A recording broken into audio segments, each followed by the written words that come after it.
Man stretched his hand out under the sun, and then something strange happened. His palm quickly turned bright red, and moments later, it actually started to smoke. His dog, watching nearby, grew anxious and restless. Fearing the dog might dash into the deadly sunlight, the man quickly kicked it back into the shadows. It was too dangerous outside, so he locked the dog inside the RV, then suited up in a protective suit.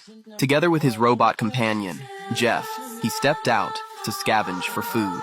Suddenly, the man's face turned grim. He stared into the sky. A massive wall of black clouds was surging toward them like a tidal wave.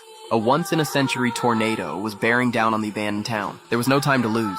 He jumped into the RV and gunned it in the opposite direction. But no matter how fast the wheels spun, they couldn't outrun the roaring wind. The weather monitor blared with a piercing alarm. Even the dog seemed to sense disaster. In a desperate move, the man slammed on the brakes. He and Jeff leapt out and rushed to the toolbox. Grabbing thick steel stakes, they began anchoring the RV to the ground with heavy-duty cables. But as the weather alert screamed again, warning the tornado was seconds away from impact, the dog kept barking wildly from the window, fearing for its master. The man was driving in the last stake when his strength suddenly gave out. He nearly collapsed. Jeff caught him just in time. Then, with his iron fists, he slammed the stake deep into the ground. But the delay had cost them. The storm was now almost on top of them. Stumbling, the man rushed back into the RV, leaving Jeff to finish the job.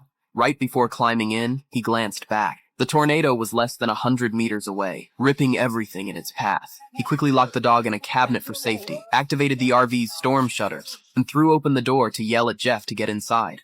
But Jeff didn't listen. He looked at the monster storm barreling toward them. And instead of running, he bent down again to reinforce the final cable. Only when the twister was nearly on top of him did Jeff finally bolt for the RV. The door slammed shut just in time. The tornado struck. The man clung to his seat, knuckles white on the armrest, trusting the stakes they'd driven into the earth. But the cables on both sides snapped within a second. Chaos erupted inside. Then the rear cables gave out. The 8-ton RV was yanked into the air and tossed like a toy, spinning wildly in the storm. But just as quickly as it came, the tornado vanished.